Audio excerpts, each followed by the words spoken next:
I think it's very important that we focus on a lot more on the future of Ukraine, especially the positive economic developments, and a little bit less on some of the tried and true issues of government reform and the like. Extremely important that all of us continue to say, well, we're not completely happy with the breadth and the depth and the speed of reform. We should say that. We can all do better in all countries, especially Ukraine. But there indisputably has been significant and I believe sustainable reform politically and economically. And so I think it's time to begin to shift the focus a lot more to the positive economic developments, the opportunities for the future, and the opportunities for the rest of the world to engage positively in Ukraine's economic development. What do I mean by that?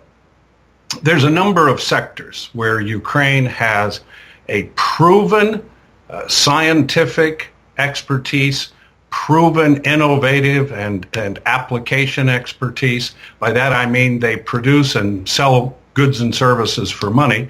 And these areas would be agribusiness, IT, aerospace, and education.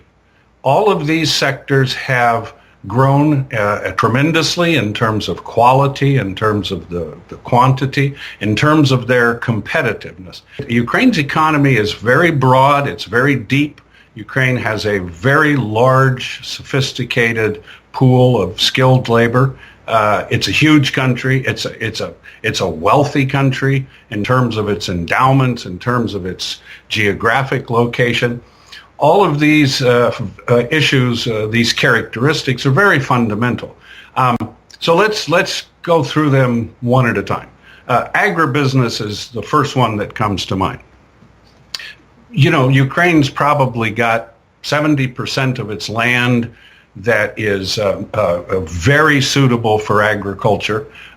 Agriculture, not just agriculture in terms of growing basic crops, where Ukraine is in the top 5, top 10 for all of them: corn, wheat, soy, sunflower, but also in terms of the growing agribusiness sector. Ukraine, I believe, is the largest exporter in the world of sunflower oil, which is a value-added product. Ukraine is in the top 10, certainly, in terms of exports of chickens. That's a value-added product.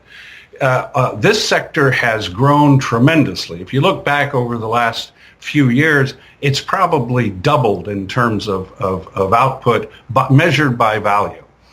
This, of course, has stimulated tremendous capital formation within the country, machinery and equipment, all of the services, large investments. One of the things my one of my firms specializes in is the valuation of port facilities, and the investment in port facilities in Ukraine has been quite large in the broad Odessa region, in terms of scale, but also in terms of sophistication. This is stimulating investment in everything from grain silo storage to improvements in rail and roads and, to connect to the port facilities. You're seeing an increase in a lot of agribusinesses. And also what's quite exciting is you're seeing a stimulation of science and innovation in the biotechnology sector. And in subsectors of that, such as nanobiotechnology. There are firms now in Ukraine. There's one known as the Institute of Nanobiotechnologies, and a large group of companies with which it operates that produce microelements, pure organic form, and produce liquid fertilizers, where you have 1 liter of liquid fertilizer will not only replace 1 ton of traditional dry fertilizers, nitrogen, phosphate based, but it'll also increase the biofortification of this food so that even a basic crop commodity goes up the value-added scale, sells for more money. Ukraine has a vast scientific base in all of these biotechnology areas that are focused on agriculture. Now, of course, they were dormant in the older days when things were not so good. But as the agricultural sector moves, it's not just moving more traditional industries along with it, as I mentioned, machinery and equipment and services and infrastructure and port facilities, but it's giving a big impetus to Ukraine's already very well established scientific capabilities, innovative capabilities in biotechnology. Now, if we move on to IT, information technology, there's a really wonderful story here. Ukraine is well established as an IT country, but within Ukraine, you have organizations. The one I mentioned earlier was Unit City. This is Ukraine's first, truly world-class innovation park, and it's a pure Ukrainian venture. All of the investment capital is Ukrainian. And what are they doing? They have created a very large state-of-the-art computer laboratory, Apple Computers, to give them a plug. And they took, for example, 1,500 applications from Ukrainians under the age of 30. They chose 300 of these young women and young men, and they are providing for them a master's degree level free education in information technology. Why? Because every country that is developing science-based industries, whether it's Ukraine, Germany, Britain, Canada, America, we're all desperate for IT specialists because the industries are growing faster than we can generate the human capital to meet the need. The folks at Unit City recognize this, and they're making a major contribution. The only requirement for this free education is you need to stay in Ukraine for 3 years and work for a Ukrainian company. Now, it can be a European company or American company operating in Ukraine, or it can be a Ukrainian company, but that's the only requirement. They also have provided world-class, open office space, think WeWork, open office space, and again, with very sophisticated IT infrastructure to currently 37 startup companies and small enterprises that are, yes, focused on IT in general, hardware, software, but most importantly, focused on applications of IT, hardware, software to agribusiness. That's why I say this is all moving symbiotically. We're now in the 21st century, and what we have is smart farming, okay? And smart farming means sensors, it means drones, it means the kind of micro fertilizers that I mentioned as a biotech product. And this is what Unit City's focusing on with their own stable of resident startup and small businesses. Young men and women who finish that first 3-year program for IT, they will go to work into these companies that are successful. Some won't be, some will be, but the successful startups, this is where they're going to get their human capital, because that's always the constraint that anybody faces. If you move on to aerospace, okay, you have Antonov. Antonov is an iconic brand for Ukraine, just as Boeing or Airbus is iconic. Antonov produces the world's largest transport aircraft for cargo transport. And according to data from Antonov, which I believe, something like 35% of the entire world's air cargo is carried in on Antonov cargo jets. Now, that is really impressive, and that's something that I'm not sure if enough people in the world realize that. Because what does this mean? This means that Ukraine is one of the world's leading countries, and has been for a long time, in the aerospace industry. And of course, yes, Antonov is state-owned. That's okay. Maybe someday it won't be. But that's okay. You know, Airbus is not exactly a private enterprise. But surrounding Antonov in a secondary or tertiary ring of companies are hundreds and hundreds of companies that provide goods and services to Antonov. And as Antonov continues to expand and improve, that drives a huge part of the economy focused on aerospace. If you broadly define aerospace as everything that flies, Ukraine has a lot of companies now producing sophisticated drones. And not, drones, yes, for some military applications, but much more importantly, applications for agriculture, for smart farming, applications for traffic management by cities. There are many, many, many applications for drones. And again, these companies I'm mentioning, these are Ukrainian companies developed with Ukrainian capital, staffed by brilliant Ukrainian scientists, especially young women and young men, below 30, below 40 years in age. This is really, really positive. And if we add in that fourth component, education, the Ukrainian educational industry, and education is an industry, education is an export industry. Any university that has foreign students who come to the school and pay money for an education, that is foreign trade. You're exporting educational services in return for money. Ukraine is in an ideal situation to do this. First of all, it's got some really excellent universities.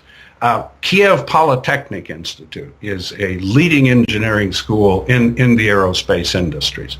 And there's been a lot of investment by the government to upgrade and reform that university, but there's many other in the scientific area.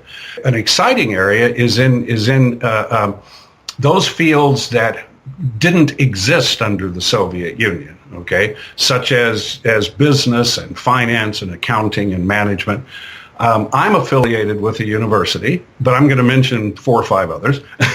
I'm affiliated with a university. It's private, and it provides bachelor's degrees and master's degrees in business administration that are fully accredited in the United States, in Germany, other EU countries, as well as being fully accredited in Ukraine.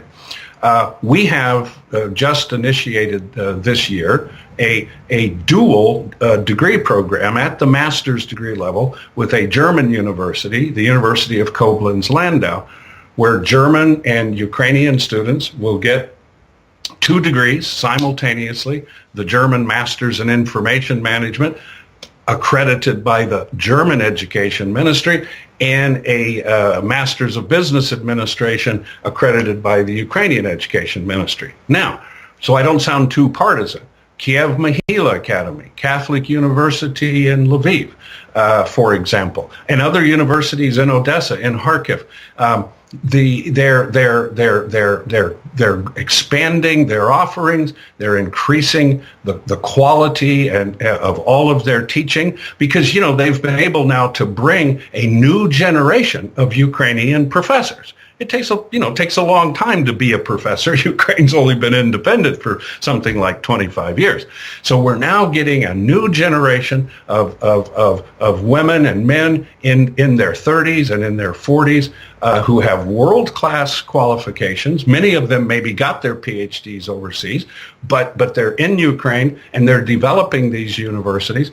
At our university, half of our students are foreign students, because we teach exclusively in English, okay? Because business is international, so we teach exclusively in English. Because we teach in English, because we have the same academic and ethical standards as Germany, Britain, Canada, America, we get half of our student body from India and from the Middle East and from Central Asia and from African countries, and they're coming to Ukraine because they can get the same quality of education at a fraction of the price if they went, for example, to the United States.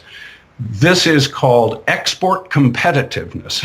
And if you now take it all together symbiotically, you have agribusiness, you have IT, you have aerospace, you have education. There has been tremendous growth and especially in the quality of what's being done, and tremendous capital investment, especially, of course, in agribusiness. This is the future of Ukraine. This is what's going to drive economic growth. Okay, it's not going to be old, privatized state enterprises. Okay, it's going to be science-based industries. It's going to be industries based on brilliant Ukrainian talent. And it's going to be based on investment. Okay, investment. You need investment from the whole world. Everybody does. Okay, the United States would not have much of an economy, or Canada, if we didn't attract massive foreign investment. You can see foreign investment coming back into Ukraine, especially in agribusiness, but these other areas as well. I find this very exciting, and I think this is underreported. Especially the business opportunities. And I think we need to get everybody's private sector, everybody's venture capitalists, a lot more aware of what's going on in Ukraine in terms of, highly profitable, sustainable investments. Every government has much, much more capability to kind of cause problems than they do to stimulate. Okay, the best thing governments can do is to abide by the rule of law, set a proper regulatory framework, and let the private sector go forward. And okay, so we're right back to the issue of reform. Indisputably, Ukraine is a more fundamental rule of law country today than it's ever been. Does it have a long way to go? Yes. Fundamentally, Ukraine has more macro stability today than it's ever had. Does it have a long way to go? You bet, especially given that it has a rather unfriendly neighbor. But, the way business works is business people, okay, always factor in risk. There is risk everywhere all the time. Even in what we might consider a safe investment like real estate. Wow, real estate bubbles come and go. We just had one in the U.S. that was fairly devastating. So business people will factor in the risk. And they'll factor in the risk, and they'll look at the investment on an after-tax risk basis. Okay, they'll look at that and they'll say, I'll either do it or I won't do it. So what drives the investment is not so much concern about risk. It's does the potential compensate for the risk that you're taking, and if the profitability potential, especially the long-term sustainable growth in profitability, compensates for risk, then businesses will make that risk. So if we come back now to sectors like agribusiness in Ukraine, agribusiness in Ukraine has been going up. It's going to continue to go up. It's going to expand. It's going to deepen. It's going to become more profitable. It's going to become a more and more important player in the world, even more than it is already. You're going to see this in all the supporting industries, as I mentioned, the biotech and nanobiotech fields. You're going to see this in aerospace. All of the shall we say, sub issues around aerospace, all those opportunities are going to continue to increase. IT has a very bright future in Ukraine, and so does education because of Ukraine's, geographic location as a potential supplier of high quality higher education to a lot of countries where price is very, very much an issue. And so I see investment coming into all of these sectors: private education, private aerospace, private IT, private agribusiness, and I think the profit potential, especially when we think long-term sustainable economic profit, I think that greatly outweighs any short-term concerns we have about, well, the political situation and the this and the that. Because, again, I will describe myself as a pretty hard-nosed realist after having, been doing business in Ukraine in a variety of areas for more than 20 years. So I am a realist. But indisputably, Ukraine is on the right path, and I do not see it deviating. It may not go as fast as I would like, but I do not see it going backwards. I do not see it deviating. So if somebody says to me, well, Paul, if I make an investment of a few million or a few $100 million, and I'm looking 5 or 10 years in the future, what am I going to see? And I will tell them with absolute honesty and as certain as one can be that you're going to be investing in industries and in a country that's going to get better and better and better. It's always best to focus on the private sector, okay? I mean, I am a big fan of soft power. This is the historical genius of the EU and entities like USAID. But, those resources are limited. By definition, they're fairly slow moving because, it takes a lot of time to go through a grant process.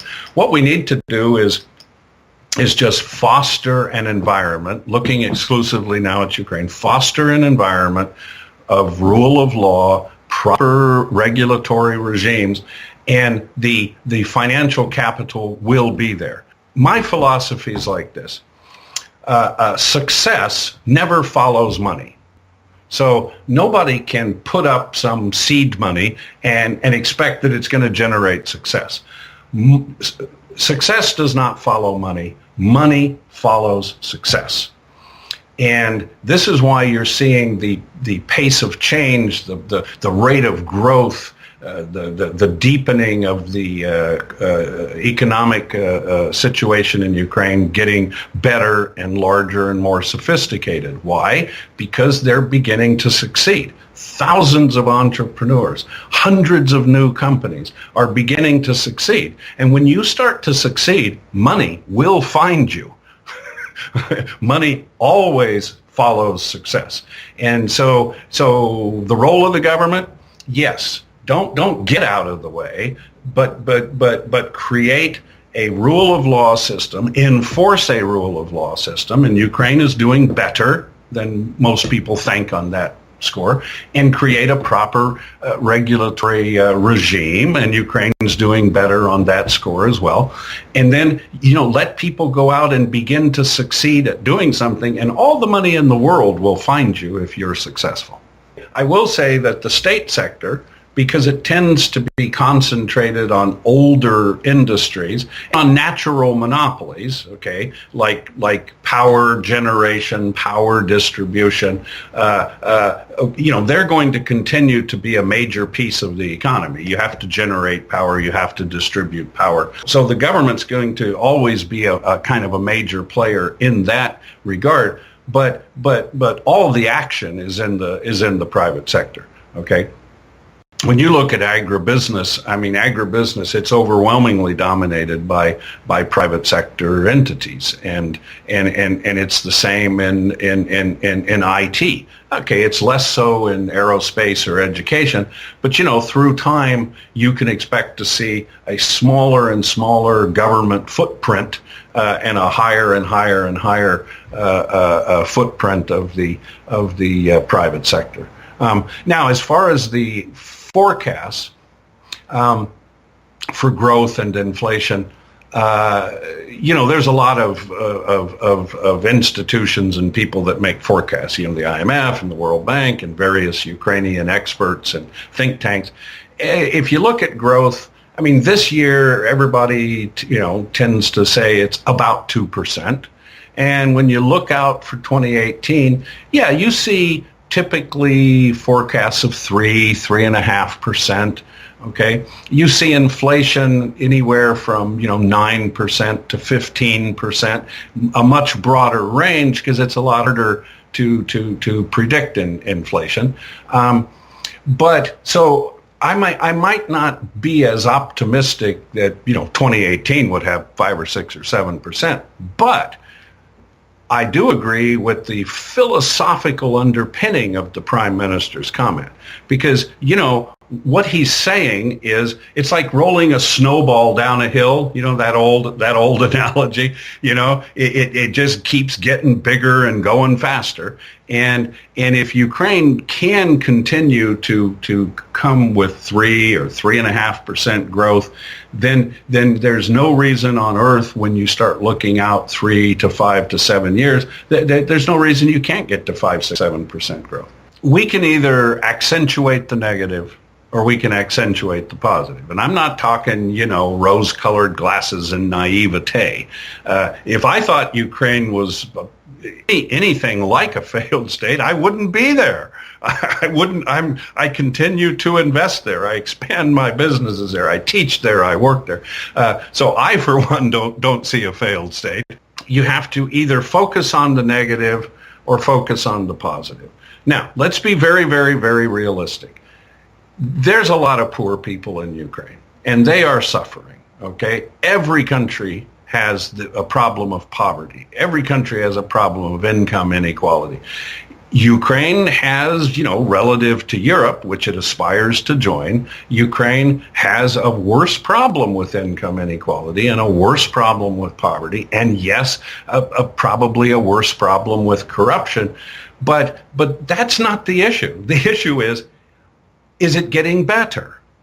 And I think that you have to be just really negative in your outlook on life not to see that Ukraine is getting better.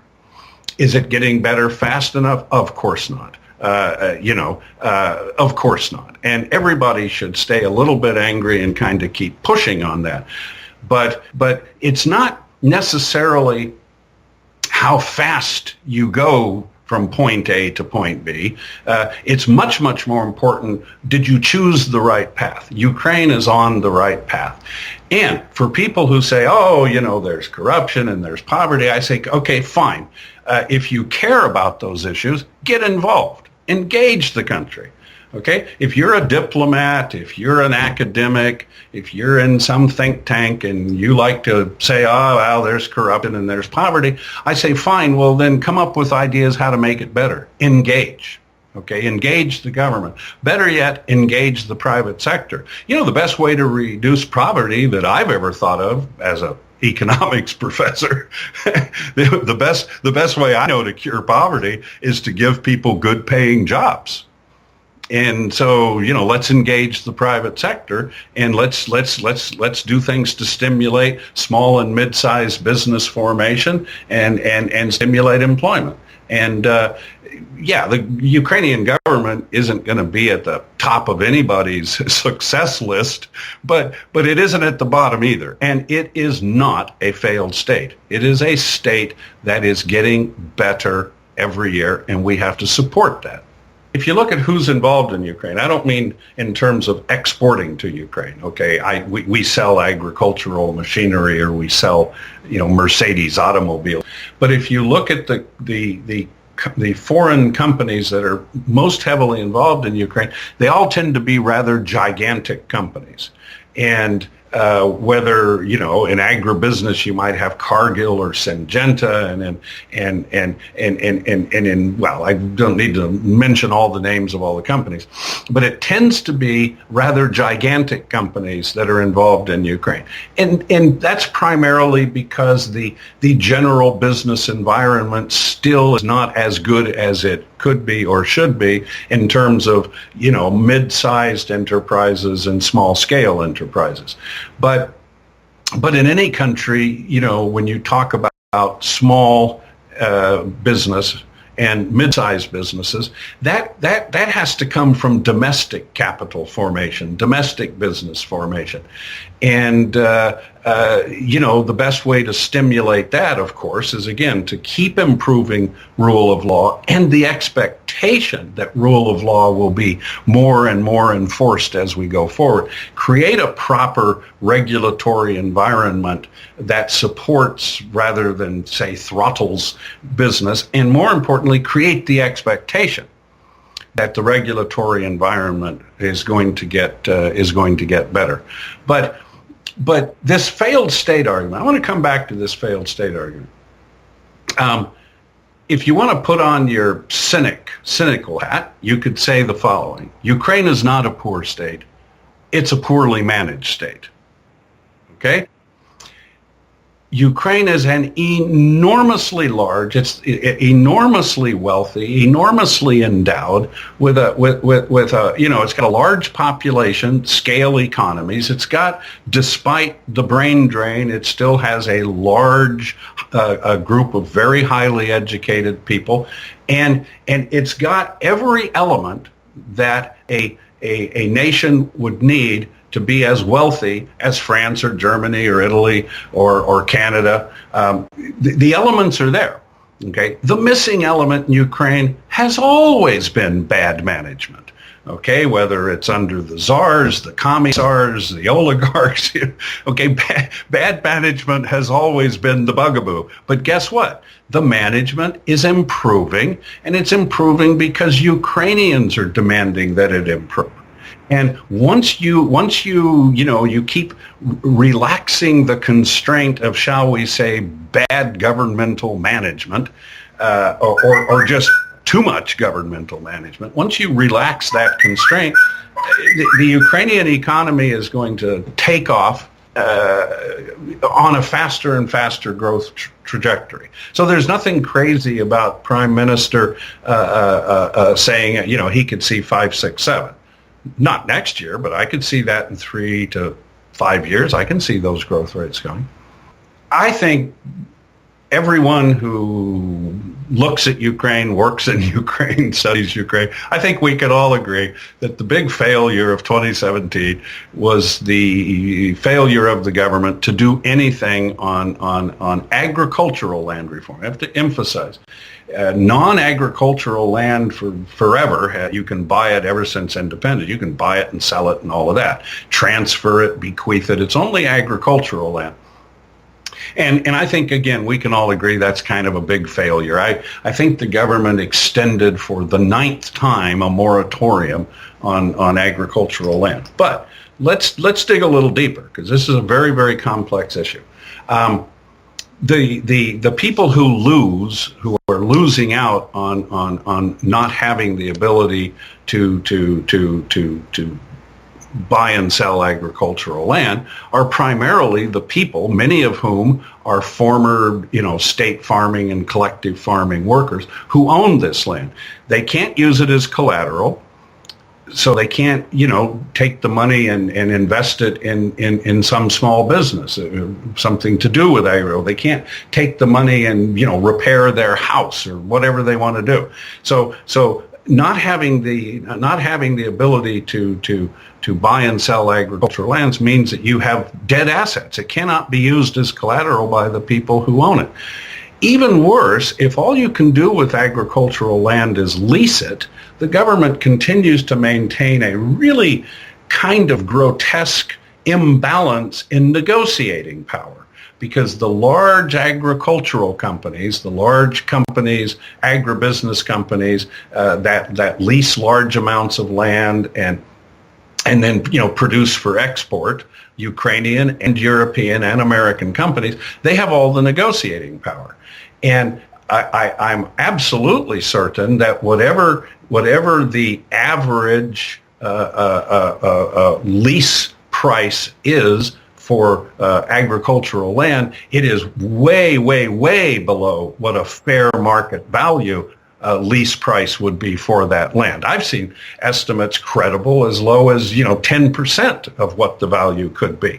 But it doesn't matter, is it 10% or 50 or 90? Point is, it is lower than it should be. So we're literally taking money out away from the owners of land, many of which are owning the small parcels, and we're taking that potential income out of their hands and giving it to gigantic Ukrainian or international agribusiness companies. That's kind of reverse Robin Hood. That's not so good. And those are the two biggest problems in terms of who's losing on the rent, losing on the ability to monetize, collateralize that asset, like sell the land and go someplace else and do something else with your life. Well, you can't do that because your family's main asset can't be sold. That's a problem. Now, we have to be careful. Just as with the privatization of state assets, we can't jump up and say simplistically, oh, well, the Ukrainian government needs to immediately allow for the sale of agricultural land.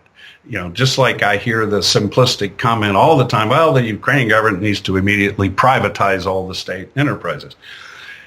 The Ukrainian government is nowhere near being ready to properly provide a legal regulatory framework for an open agricultural land market. There are serious problems that remain to be resolved in titling, inaccurate titling, incomplete titling. There remain serious problems that have to be resolved in the basic cadastre system. The cadastre is incomplete. It's often inaccurate. It's hard to have a market and land when you still have gaps and inaccuracies in cadastre and titling, and the government has effectively done very little to create the proper legal regulatory system that would govern the agricultural land market.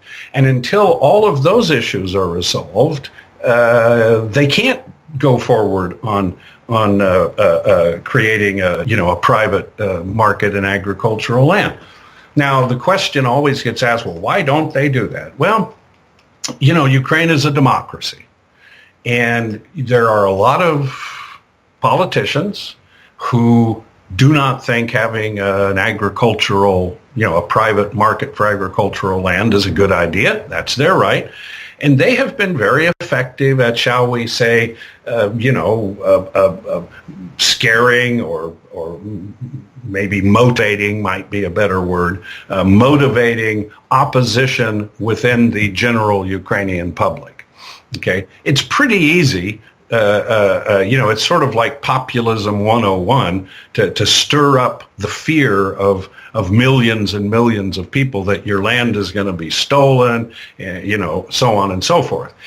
That's pretty easy to do. And so you don't have as yet a large majority support in the Ukrainian population behind creating an agricultural land market. And, to quote Franklin Roosevelt, to paraphrase Franklin Roosevelt, you can't lead if no one's following you. So the government, the Ukrainian government has always been, and I say this with all due respect, Ukrainian government's always been rather poor at public relations. And so, my first advice to the Ukrainian government is you need to engage your population. And explain to them why a lot of these fears raised by populist politicians are not valid. Okay, and the best way you can convince people not to be worried about the agricultural land market is to demonstrate that you, the government, are now living by a higher ethical standard yourself. And they're beginning to do that, not as much as they should, but they're beginning to do that step by step. But the sooner this gets done, the better. The sooner the government, solves all those issues I mentioned with titling, with the cadastre, with the legal framework, the sooner this gets done so we can have an open agricultural land market, the better, because ultimately the people who are suffering the economic losses are Ukrainian citizens. and small and medium-sized enterprises in the agribusiness sector that are not being created, that are not, employing people who need jobs and raising incomes. And so this is really hurting. Now, it's too bad that the IMF withdrew the requirement for reform in the agricultural land market. They used to have a requirement that says, well, you have to do that in order to keep getting tranches. Well, they withdrew that, and I think that's too bad because, it's good to keep the pressure on the government to do what I think is the smart thing to do economically, but do it right. It's just like privatization of state enterprises. You can do it the right way and generate better income for the government, business formation, employment, GDP growth, or you can privatize in kind of a dumb way, and the end result is negatives in all of those factors. But to summarize, I would say to anybody, whether you're in government service, private business, part of an international institution, I would say let's don't concentrate too much on the political issues. Let's begin to shift our focus, shift our attention, shift our conversation. More importantly, shift our support to the growth sectors of Ukraine and all of the positive economic stories that are coming out of Ukraine. Ukraine is a world leader in agritech, in aerospace, in IT, and I would also argue in education, although we're just at the very beginning of that.